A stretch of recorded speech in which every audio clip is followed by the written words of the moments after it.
record, I'm really not that familiar with it. You guys, some of your accomplishments are in the desert. I mean, you guys won a whole bunch of races in a row, and tell me a little bit about that. Well, a lot of our success came about when our sponsors, Chevrolet, BF Goodrich, were able to put enough. A lot of our success came when BF Goodrich and Chevrolet were able to put a big enough program together for us, dollar-wise, to where we were able to do a lot of testing. And fortunately, we picked up a good driver, Larry Ragland, who does an outstanding job for us. And we tested very, very hard for a whole year, and that paid off in durability. We were able to pull out quite a few strings of wins and overalls and both. Mm-hmm. Now, you talked and you said you wanted this piece to be a lot about the team. Tell me about the strategy that you guys have that's a team effort.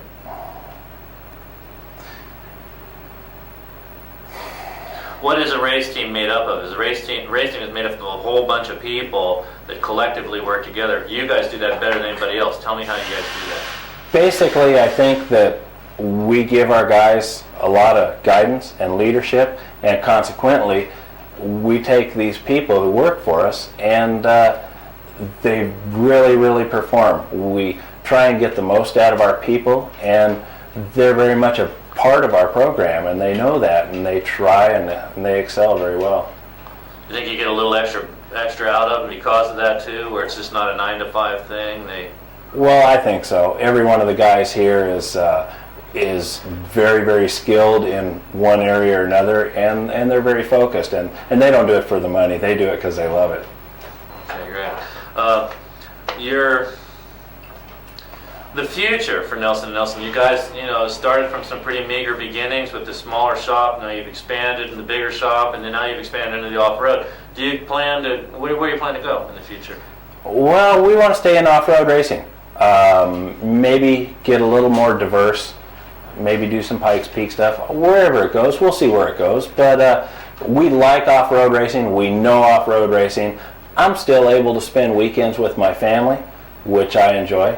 And I don't think I want to go IndyCar racing or where I'm going to be gone every weekend. Off-road racing provides us with a real nice schedule, and we're good at it. What is it about off-road racing that you like the most? I don't. Let's try that again. Then maybe. Okay. I enjoy the technical challenge of off-road racing. Being able to have hands-on experience working on the cars, designing the cars, it's all pretty thrilling. I started out as a fabricator, and that's my trade actually, is fabrication. And obviously the business has grown to the size now to where I'm not able to get out in the shop too often, but I'll get out there in the trenches once in a while and, put the hammer down with the guys for a while. What about your test track? You said that was a big part of it, and that it was there's a lot of dirt there and everything. Tell me a little bit about that. Well, actually, through a friend of Rick's, we were able to obtain a little corner of ground on a 200-acre parcel outside of Hemet, and we just had a lot of people behind us helping us out. Sherman Weeks let us use his dozer and loader, and we went out there and we moved 450 dump truck loads of clay onto this property and built ourselves a Mickey Thompson track right there with the split lanes and the whole deal, and spent a lot of time testing on it. Now, you said that was a key? It was very, very vital to our quick learning curve in the MTEG series. Now, whenever you test the desert truck, John, how do you do that? Well, we usually go to Lucerne Valley out there. There's a place called Soggy Dry Lake. Larry Ragland, he's a pilot. He's able to fly his plane right in there. He lands. We'll go out. We'll put 100 miles on it before a race, shake it down, and so that works out real good. It's a good location for us. Now, whenever you guys get to the races, do you guys have a strategy? I mean, the fastest guy doesn't always win in desert racing, does he? No, not always, and usually doesn't. We try to pace ourselves. We have good equipment. We have a fabulous driver, and we just run a good consistent pace. Hopefully at the end, if we have to, we're able to turn it up and we have enough equipment left to stay together. Do you think the fact that you work for some other off-road teams gives you an insight into how they do things and it gives you a little edge over them? Absolutely, absolutely. I know how not to do it, you know. I think organization is the key. Let me stop you, John. I need you to repeat that. The fact that I've worked for other guys gives me... Okay, go ahead. Well, the fact that I work for other people enables me to see where maybe they're a little short, and I think we organize things a little bit better and a little bit... I think we organize things a little better and are a little more prepared for some situations. Mm-hmm. Okay, let's try it one more time. You've worked for other guys. Is that an advantage? The fact that I've worked for other people, sometimes I know where their weaknesses are, and I can capitalize on that. Let's try it one more time. You've worked for other guys. Yeah. Working for other people, I'm able to... Let's try this again. Let me just... Give me a break here. We're almost done. What you probably ought to say is, you know, because I've worked for other off-road teams... There you go. It gives me... Okay, let's... Just give me a script. Okay. Go. Because I've worked for other off-road teams, I know where their weaknesses is, and it enables us to capitalize on our strengths. Good. How was that? That's fine. Okay, let's see. Is there any particular race in your mind that really sticks out as the biggest win or the most fulfilling? The one that sticks out right now is definitely the LA Coliseum win with Rick Johnson here a month or so ago. It was pretty special. We worked really hard. We went to San Diego, our first race, embarrassed ourselves, and struggled back. As soon as we got home from San Diego, we cut the whole back half of the car off, and we went to Dallas, got a little bit better, and then we did a lot of work on the car, a lot of work on the driver, and came to LA and were able to pull off our first win. That was pretty special. That is great. What about in the desert? Anything in the desert sticks out? Yeah, probably the Baja 1000 last year where we won the overall. We were coming down to the end of the season in a tight points race with Brian Stewart, and we were able to pull off an overall win, a class win, sew up the championship, the whole kit and caboodle. So that was pretty good. Great. Just do it. Come on. Really would look better. Two people. Would it? Yeah, it's, you know, it shows, we're talking about teamwork and everything. Thanks. Oh, that's not good. Need you to do these, please. I want you to double check these figures before I send that off, please. That's fine. Thank you. Okay. You want to take that? Yeah. Nelson Racing. This is. Yeah. Very good.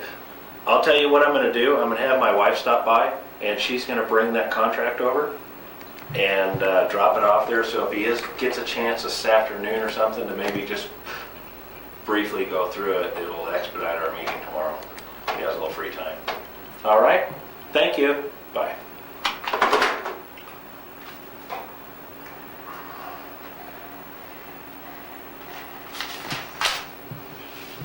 Good God, John, God, TV God.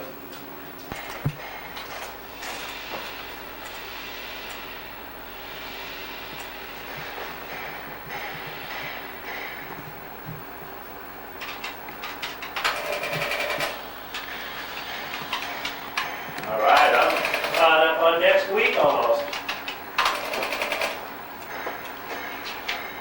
Oh, wait a minute, this is this week's, right? Yes, so We'll have tomorrow left. you won't have much to do on Monday. That'll be great. At least as far as what I need from you. There's a good one. Class champion, Nelson and Nelson.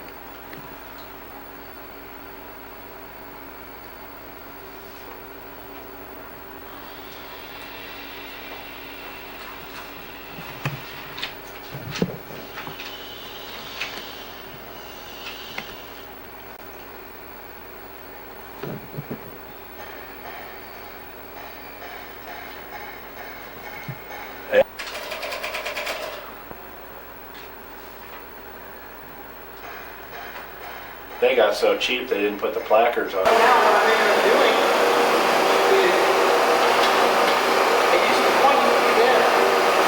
Yeah. I'm looking out here, getting it away from the tire. Now this goes from here. Yes.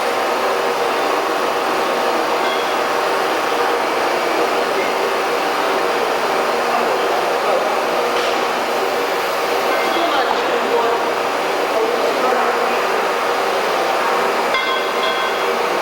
The only thing, David, is this is no more rigid.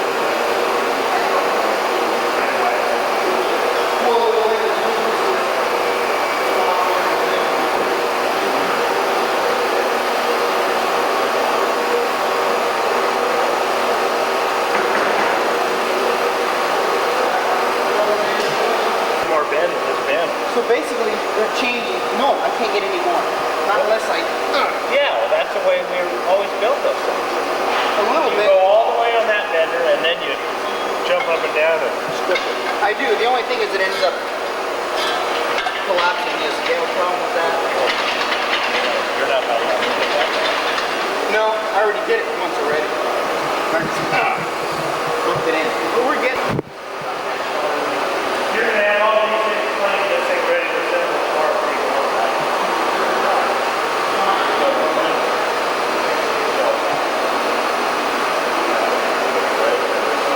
Come over here with me and show me these. Where does the do we have any potentiometers around here? Yeah.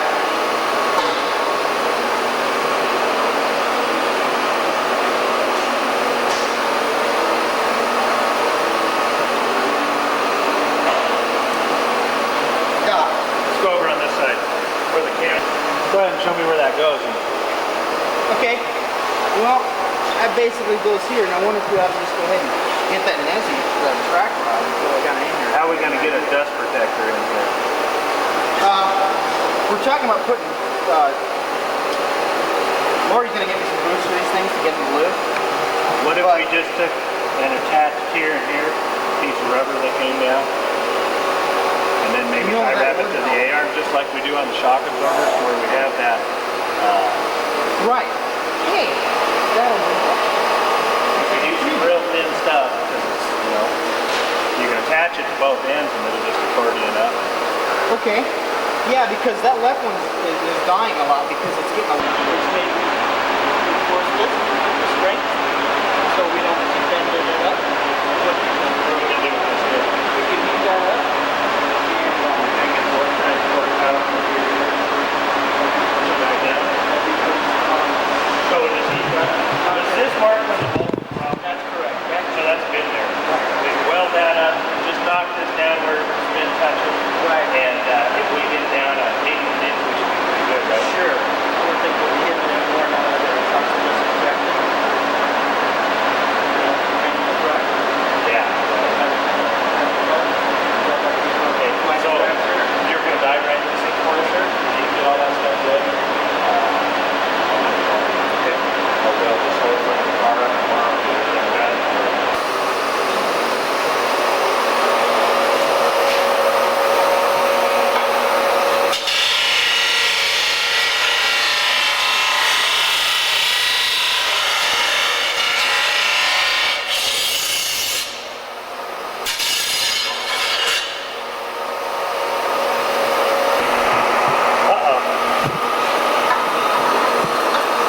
All right? Yeah.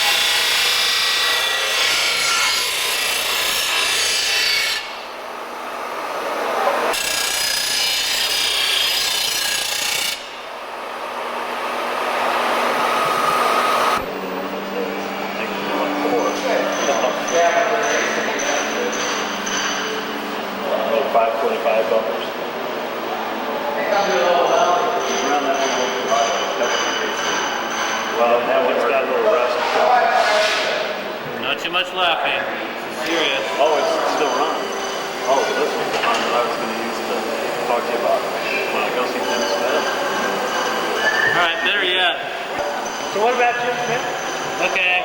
I think that besides just talking to him about the if he's for 400 already, maybe we talk about that. Midwest car and get all his copy and ready at 300. So they've got some over money, some rancher money. Next thing you know, we'll check it out. Perfect. All right, just go ahead and go through a drive. Is this one here, engine RPMs? We got, what is it, engine RPM here, Okay, and our shock length along in here with our coolant temperatures got it. going over here. Okay, can you pull up something else with the keyboard while he's showing us? Okay, There we go. Now it looks like it's busy. Okay.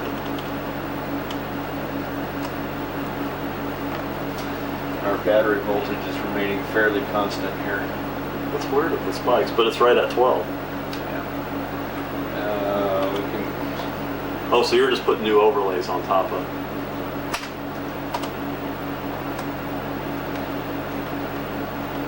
We don't want any of the really sensitive stuff to come up on the screen. No. Nor the Super Mario Brothers game. uh-oh, we There crashed. We have a whiteout. Okay. That's all right. This looks like that jump at Lucerne, right before our pit area. Well, we got where the same stuff being displayed here, but it's on a different, this is on a different outing. test. Okay.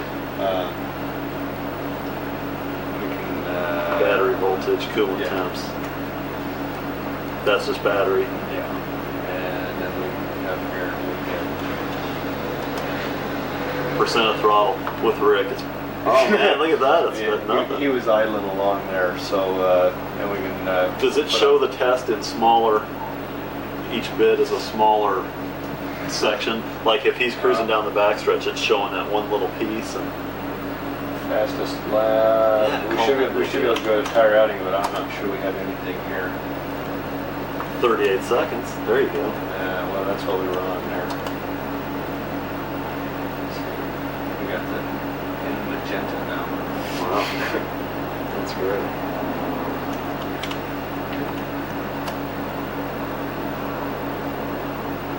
Holy cow.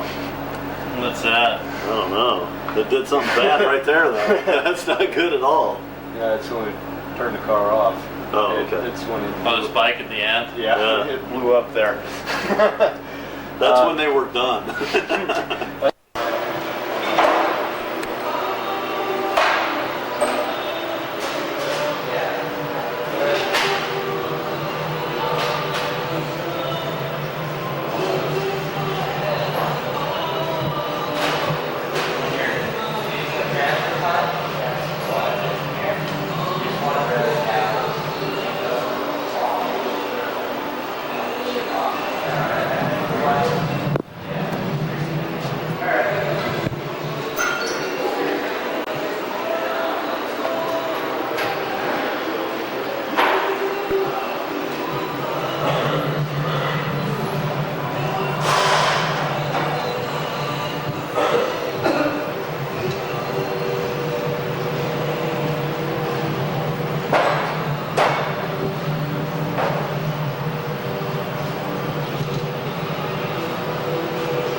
Cool.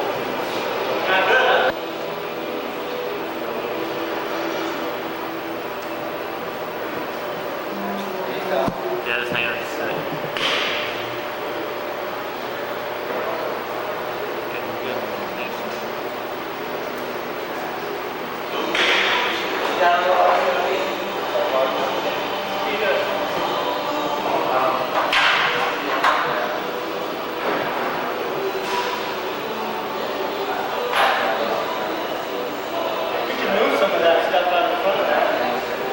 Have confidence Yeah, he's in the driver, really good. you know, and he makes it comfortable for you, for me.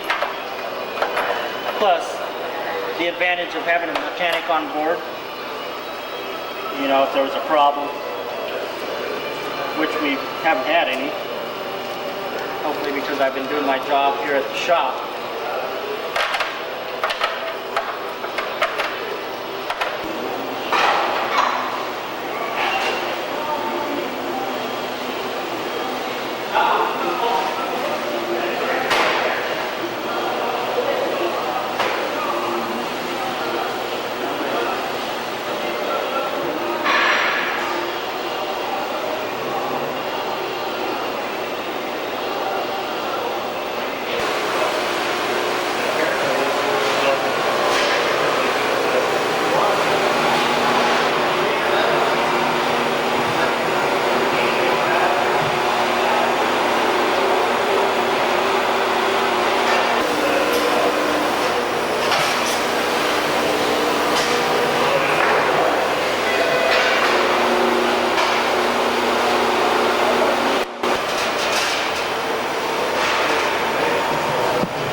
on, the piston will sit in here, and it attaches to this guide here. And so the actual piston that we use sits in here, and we'll just flow the oil through the piston. See, plot the force velocity curve off of it, and try a different one. All the oil comes rushing out of this end, runs down in the sink back into the tank. Do you guys make the shock body? Actually, that's a Rancho part. Yeah. They've developed these shocks to help us win races.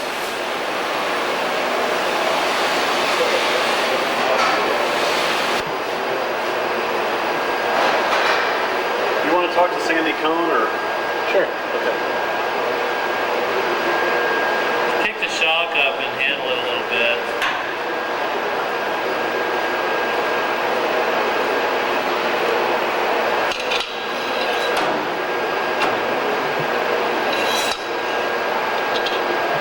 Can you see the piston? Can you pull the piston out?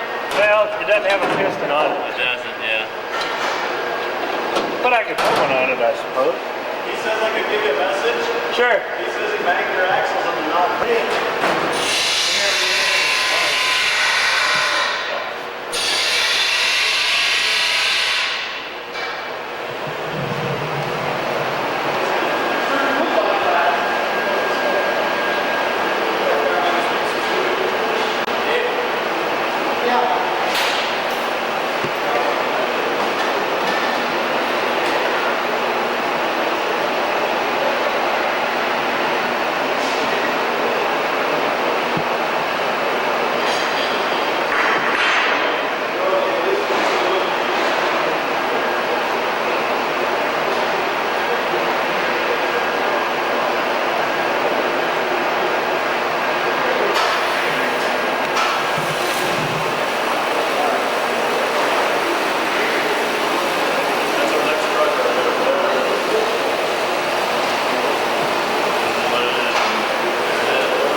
Separate business from pleasure.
Drive right out of the shop and break something and